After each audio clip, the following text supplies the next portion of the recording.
Hello everyone, I'm Pastor Tamaka, Apostolic Believers of Christ International, YouTube channel. The program like is share, subscribe, and post notification bell for update every day the new videos. Thank you so much. God bless us all. Magandang umaga po sa lahat sa atin mga viewers, listeners dito po sa ating YouTube channel, sa Facebook. Nawayang kapayapaan at habag biyaya ng Diyos ay sumasa atin sa magitan ng ating Panginoon Hesus Kristo. Ito po lingkod kay Kristo Jesus, Pastor Tumaka, Apostolic Believers of Christ International. Una sa lahat ay magpasalamat tayo sa Panginoon sa palibagong araw, dagdag na ating mga taon, sa ating hininga, lakas ng katawan galing po sa Panginoon. Kaya pasalamat tayo sa Panginoon sa kanyang kabutihan na tayo po ay hindi pinabayaan ng Diyos. Patuloy po tayo na binigyan ng pagkataon para po tayo maging karapat-dapat sa kanyang kaharian. Marami po mga tao ngayon na naghahangad ng kaligtasan at alam po ng Diyos mga kapatid na yun talaga ang hangad natin. At ayaw ng Diyos na hindi mo natin makamtan, mga kapatid, ang kaligtasan na ating inaasam dahil ang Diyos mahabagin, mapagmahal ang Diyos na ating pinaglingkuran. Now, sa lahat po natin mga viewers dito sa YouTube channel, kung sa Facebook, i-like and share lang po natin ang salita ng Diyos or subscribe, and don't forget to post the notification bell for update everyday new videos or live streaming to sharing the word of God. Mga kapatid, ating pag-aralan ngayon tungkol po sa buhay na walang hanggang. Ito talaga ay inaasam natin at inaasahan natin na mayroon tayong muling pagkabuhay. Kaya nga mga kapatid, hanggang sa mga araw na ito ay nais ng Panginoon talaga na tayo ay magkaroon ng pag-asa tungo ng kaligtasan para po na tayo talaga magkakaisa po sa kanyang kaharian, dahil nais ng Panginoon talaga na lahat ng tao ay maligtas. So yun po ang layunin ng Diyos sa atin, na sana maligtas po tayo, at yun din inasahan natin na sana po din magkaroon tayo ng kaligtasan, sapagkat ang pasya ng Panginoon na isang Panginoon talaga na lahat ng tao ay maligtas, as a 1 Timothy in chapter 2 verse 4. Yan po yung sinabi ng banal na aklat. Nais niyang maligtas ang lahat ng tao at malaman ang katotohanan. So ito po, nais niyang maligtas ang lahat ng tao at makakaalam ng katotohanan.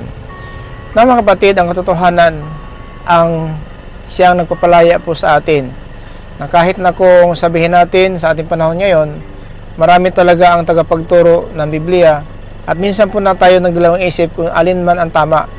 So kung makinig lang po tayo ng aral ng mga apostol na galing sa Panginoon Hesus Kristo, ay tuturuan tayo ng katotohanan, sapagkat ang katotohanan talaga ang siyang nagpapalaya po sa atin, ayon po sa John 8 and verse 32. Lalaman ninyo ang katotohanan, at ang katotohanan ang magpapalaya sa inyo. Yan po mga kapatid, ang katotohanan ang magpapalaya po sa atin. Now, maraming tagapagturo dito sa limutan, pero dapat mga kapatid, alam po natin na itong tinuturo nila ay yun talaga ang galing po sa Panginoon. Dahil marami po ang nagsilitawan na po ng mga antikristo. Dito sa limutan, marami ang nagsilitawan na tinatawag ni Apostol Juan Antikristo, Antichrist. Yan po ang dapat malaman natin mga kapatid hanggang sa mga araw na ito. Ito talaga ay hindi natin dapat baliwalain ang aral. Kasi dito po sa chapter 2 verse 18, na dito sa limutan, marami antikristo po, nagsilitawan na po. Mga anak, malapit na ang mga huling araw, at tulad ng narinig ninyo, malapit na ang pagdating ng Antikristo. Ngayon pa lang ay marami ng Antikristo, kaya alam nating malapit na ang mga huling araw. Ngayon pa lang, marami na po ang Antikristo. So, ano ba ibig sabihin? Paano makilala po Antikristo? Kapatid, Antikristo, hindi po sila sang-ayon sa mga aral ng atin Panginoon Hesus Kristo. Kaya nga tinawag sila Antikristo kasi against po sila ng aral ng Panginoon Kristo na napakinggan po natin. Kaya nga, tandaan po natin, ito ding Antikristo ay tinatawag din ni Apostol Juan na mga bulaan, propeta, na ito nga tinatawag, tinutukoy na Antikristo. Kasi Antikristo, salungat po ang aral nila sa kalooban ng ating Panginoong Kristo. Yun po tinatawag na Antikristo. Na ito mga kapatid, sinabi ni Apostol Juan din sa chapter 4, in verse 2 up to 4. Mga kapatid, pakinggan natin, ito po ang sinabi ni Apostol Juan. Sa ganitong paraan ninyo malalaman kung ang Espiritong sumasa kanila ay mula sa Diyos. Kung kinikilala nila na si Jesucristo ay naging tao, ang Diyos mismo ang nagsugo sa kanila. Ngunit ang hindi kumikilala na si Jesus ay naging tao, ay hindi isinugo ng Diyos, kundi ng Espiritu ng Antikristo. So, Espiritu ng Antikristo na narinig ninyo na darating na ang Antikristo, at naririto na nga sa mundo. ito na nga. Ngayon mga kapatid, ito pinangaralan ng Antikristo, mga tao din. No? Hindi man pinangaral sarili nila. Ito mga Antikristo, nangaral din sila na hindi sarili lang pinangaralan ang mga tao po sa libutan na may panampalataya. Kaya tinawag ni Apostol Pedro na masisira po ang panampalataya natin sa mga tao na ito. Ito po ang tinatawag na mga huwad, no? Mga huwad na guro. Ito po ang nagsisira po ng panampalataya. Kasi kung magtanong tayo sa mga tao kung mayroon pang panampalataya, isa lang siguro ang sagot na mayroon. Pero ito po mga huwad na guro, ito po ang sumisira ng ating panampalataya. Kinatawag ni Apostol na Antikristo. Kasi ganito lang po yan mga kapatid. Ang tinawag ng Antikristo po, iba talagang aral nila. Ang aral nila, sirayan ng panampalataya. May panampalataya tayo. Hindi mo pala alam na sira na po tayo sa paningin ng Diyos, na tandaan po natin sa mga aral po na ating sinusunod na hindi po ito kalooban ng Diyos. Pakinggan natin si Apostol Pedro sa 2 Peter in chapter 2 verse 1. Ganito po sinabi. Ngunit nagkaroon din ng mga huwad na propeta sa mga mamamayan ng Israel noong araw. At ganito rin ang mangyayari sa inyo. Magkakaroon ng mga huwad na guro sa inyo. At palihim nilang ituturo ang mga aral na makakasira sa pananampalataya ninyo. Aral. Palihim.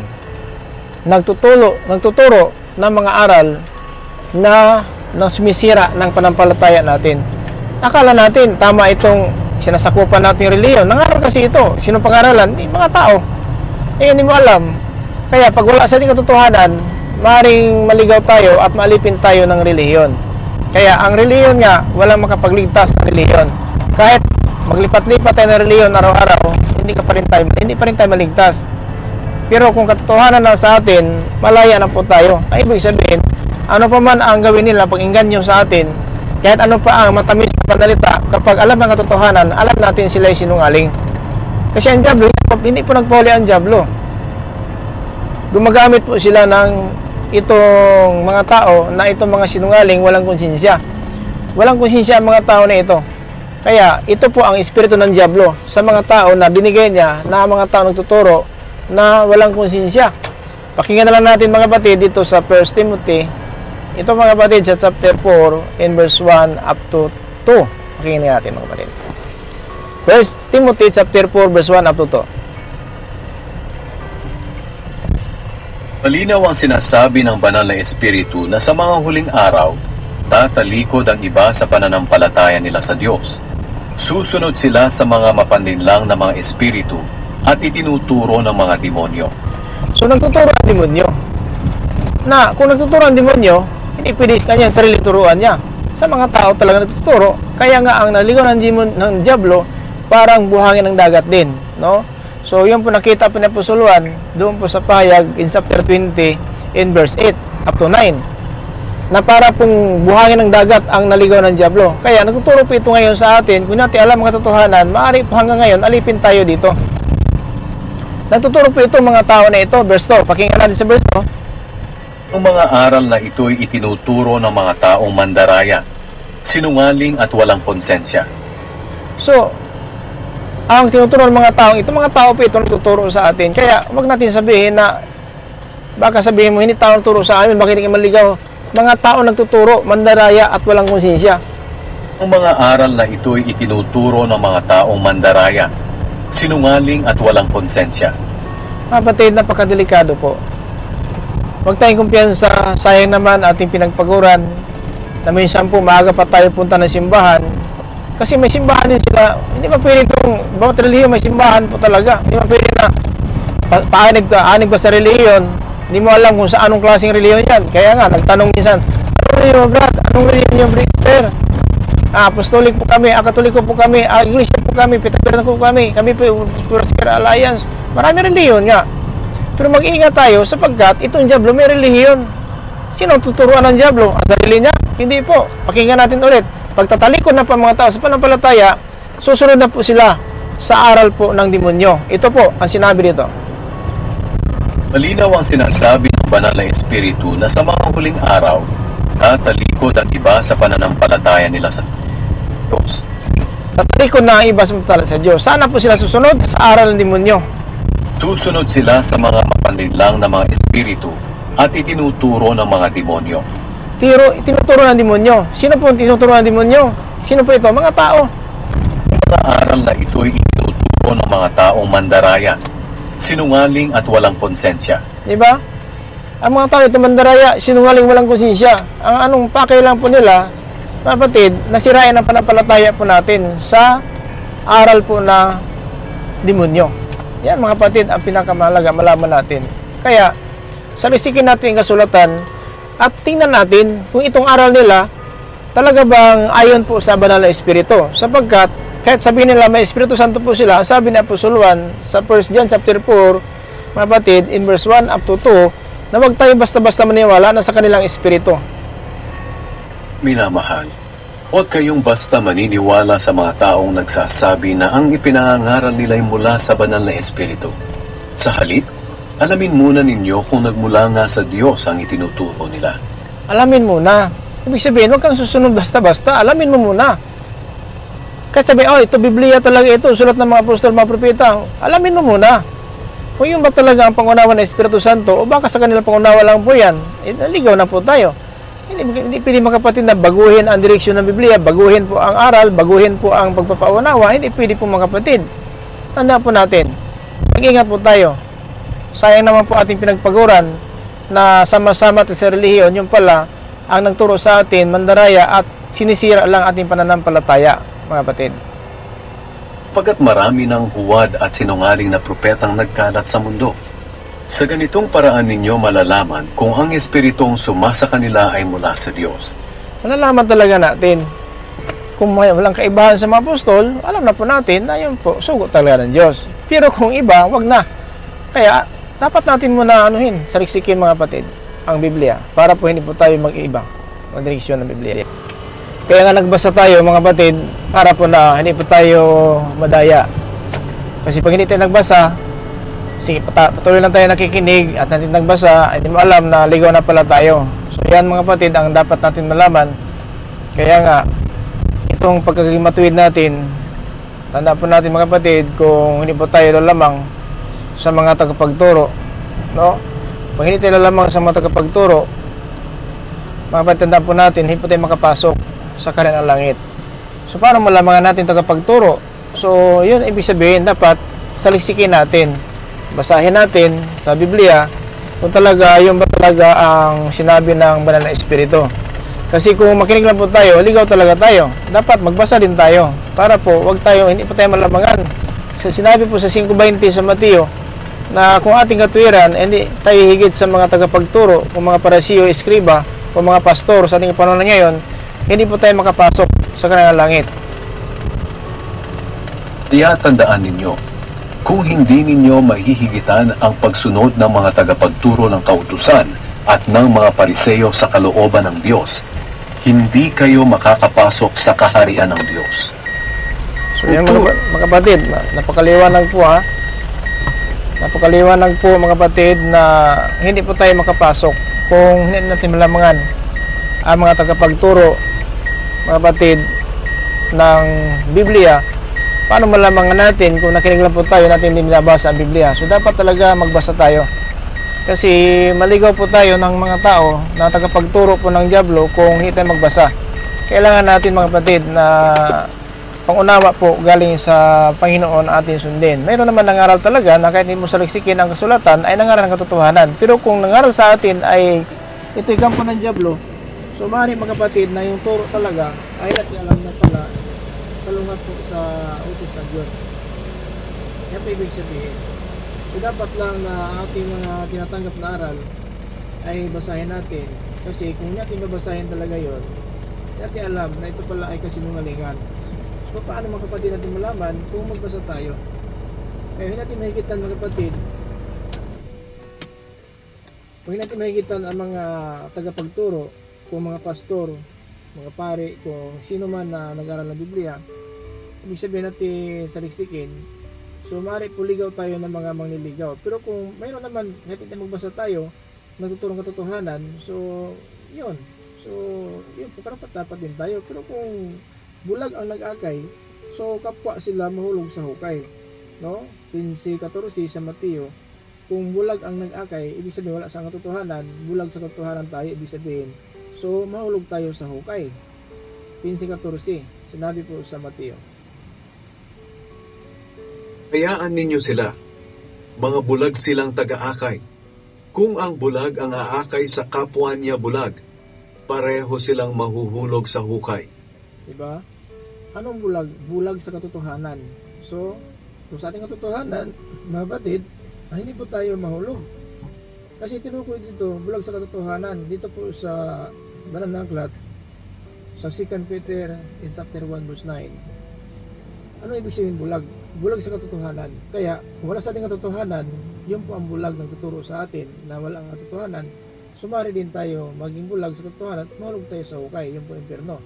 Now, 2 Peter chapter 1 verse 9, ito po sila ang bulag sa katotohanan. Ngunit ang mga nagkukulang sa mga katangiang ito ay mga bulag sa katotohanan. So yun pala, ang tinutukan po ni Kristo na bulag sa katotohanan, hindi bulag na literal, na makita talaga magdagat sa daan, hindi po, bulag sa katotohanan. Na kung ibig sabihin, kung ang nag-aaral sa atin wala sa katotohanan, tayo din lahat, walang alam ng katotohanan, at mahulog tayo sa hukay.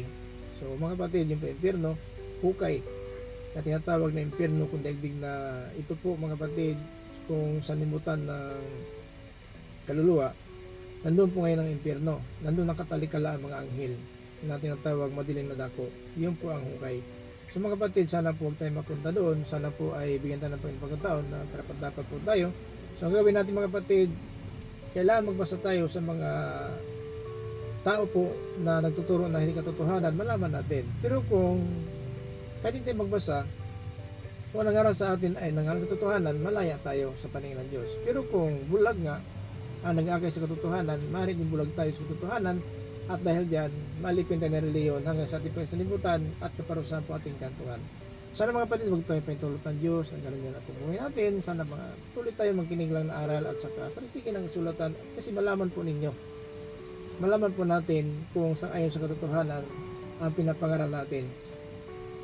Sapagkat mga kapatid, na ito talaga ay dapat maintindihan po natin na ang pinangaral ng apostolis mabasa at maintindihan. Yung po sinabi sa 2 Corinthians in chapter 1 verse 13. Pakinggan natin mga kapatid, 2 Corinthians chapter 1 verse 13. Ito po ang sinabi ng Biblia. Dahil sa tiwalang ito, pinalak kong bisitahin kayo noong una. Isang bagay ang maipagmamalaki namin, namumuhay kaming matuwid at tapat sa harap ng lahat ng tao, lalong-lalo na sa inyo. Nagawa namin ito hindi sa pamamagitan ng karunungan ng mundo, kundi dahil sa biyaya ng Diyos. At pinatutunayan ng aming konsensya na talagang totoo itong aming ipinagmamalaki. Sapagkat wala kaming isinusulat sa inyo na hindi ninyo mabasa o maintindihan. Diba? Walang sulat ng apostol na hindi mabasa at maintindihan. So kaya, alam natin nagtuturong katotohanan, alam din natin nagtuturong kasinungalingan, sapagkat ang ating binabasa, maintindihan po natin. Kaya kahit anong gawin nila mga kapatid, ano man ang kailangan pagpaunawa, alam na po natin mga kapatid, na ang mga sinasabi nila talaga ay totoo hindi. Sapagkat, ang sabi ng Pablo, wala kaming sinusulat na hindi mabasa at hindi maintindihan. So kaya pag iba na po ang aral, hindi na po magkaparehas sa mga apostol, alam na po natin na mga sinungaling po sila at alam po natin na sila po ang sugo ng Diablo. Ito po ang Antikristo na lilitaw na po sa sanlibutan at andito na nga sa sanlibutan mga batid. Ayon pa sa sinabi ng Apostol Juan, no? Sa 1 John in chapter 2 verse 18. Yan po mga kapatid ni sinabi ni Apostol Juan na nagsilitawan na sa sanlibutan, marami na Antikristo at ito na ang katapusan, no? Kasi pagkatapos nito, mga kapatid, hatol na po. Napakinggan natin mga kapatid, no? Sa 1 John in chapter 2 verse 18. Ito po mga Antikristo po dito sa sanlibutan mga kapatid. Mga anak, malapit na ang mga huling araw, at tulad ng narinig ninyo, malapit na ang pagdating ng Antikristo. Ngayon pa lang ay marami ng Antikristo, kaya alam nating malapit na ang mga huling araw. Kahit naging kasama natin sila noong una, hindi sila tunay na kabilang sa atin. Sapagkat kung tunay na kabilang sila, nanatili sana sila sa atin. So yan po sila mga kapatid, panatili sa atin, sila talaga itong malikod po, no, sa samahan, yung pinagpapatuloy sa paglilingkod, dahil po sila po talaga ay hindi po mga totoong nangaral po ng katotohanan. Kumalikod sa panampalataya, hindi po sila talaga nagpatuloy sapagkat naligaw po sila ng Diablo, na ito po ang trabaho ng Diablo talaga mga kapatid sa libutan ay nagliligaw lang po. Nagliligaw lang po ng mga tao at nais ng Diablo na matapon tayo sa impyerno kasi marami nang silitawan na ngayon dito sa libutan ng mga Antikristo. Mga anak, malapit na ang mga huling araw at tulad ng narinig ninyo, malapit na ang pagdating ng Antikristo. Ngayon pa lang ay marami ng Antikristo, kaya alam nating malapit na ang mga huling araw. Amen. So talaga maliwanag po mga kapatid na marami ng Antikristo ngayon. Kaya nagtaka tayo, dumadami ang relihiyon. So ingat lang po tayo na sana po ang relihiyon po na sinasamahan natin, ito po talaga ay ang espiritu nila sa Panginoon. Kasi pag hindi, espiritu ng Diablo yun. At kung dahil yan na espiritu ng Diablo, ligaw talaga tayo at wala tayong maasahan ng kaligtasan. Kung meron naman tayong panampalataya, naman tayong makinig, wala tayong panampalataya.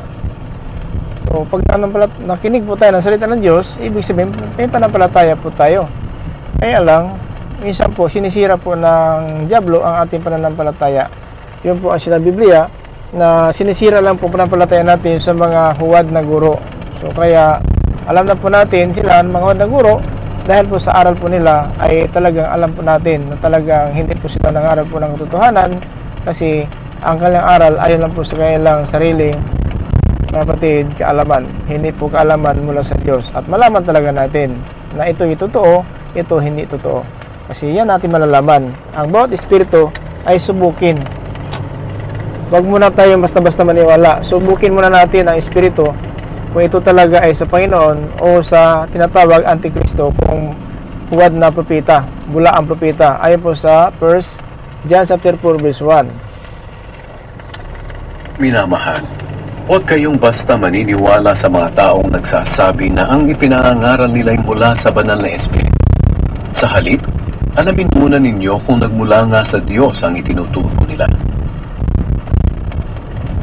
Pagkat marami ng huwad at sinungaling na propetang nagkalat sa mundo, sa ganitong paraan ninyo malalaman kung ang espiritong sumasa kanila ay mula sa Diyos. Kapatid, napakalaga po. Huwag natin hayaan na itong ating inasahan po mga kapatid na kaligtasan, yung pala kapahamakan. Dahil po, hindi natin sinusubok muna. Ibig sabihin, statistics muna natin, basahin natin, huwag tayong basta-basta susunod. Alam natin sila, pastor, pari, tagapagturo, alam naman natin, basta hawak na Biblia, akala natin na sila talaga ay nagtuturo ng katotohanan. Hindi po, kasi ang Diablo po, kailanman, hindi po yan mag-aaral ng katotohanan. Kasi Diablo po siya, siya ang ama ng kasinungalingan at ama ng lahat ng sinungaling. Kaya, kapag Diablo po ang espiritu nasa kanila, talagang kasinungalingan po. Mga bulag po yan sa katotohanan. At dahil sa katotohanan po, wala po tayong mapapala at maasahan po ng kaligtasan. So sana mga kapatid, huwag natin nasayangin ang pagkataon.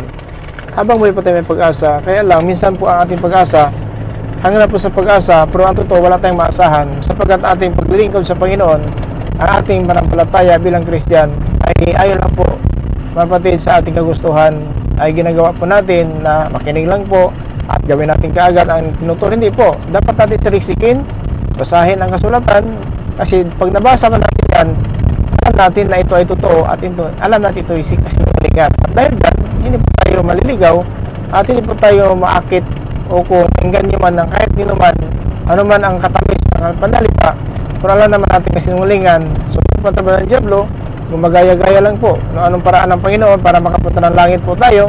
Sumita ng mga propeta, mga apostol, mga pastor, nagpagturo, ganun ng Diablo din. Nag-akit din ang mga tao sa mga ng mga bulaan propeta, bulaan mga apostol, bulaan mga pastor.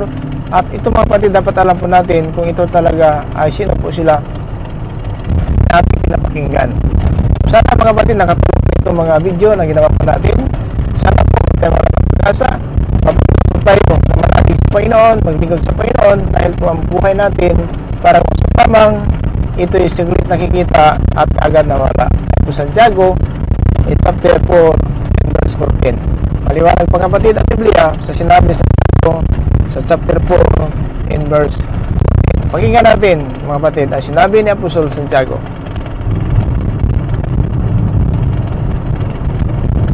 Katunayan, hindi nyo alam kung ano ang mangyayari sa inyo bukas. Sapagkat ang buhay ay parang hamog, nalilitaw ng sandali, at mawawala pagkatapos. Ayan pong buhay natin, huwag kalimutan, sa bawat pagsubok ng panahon, laging tatandaan, ang buhay natin parang usok lamang. Maraming salamat po. Ito po yung lingkod kay Cristo Jesus, Pastor Tumac Apostolic, Believers of Christ International. Sabi sa mga isa, grace, mercy, and peace be with us. By Jesus Christ. Amen.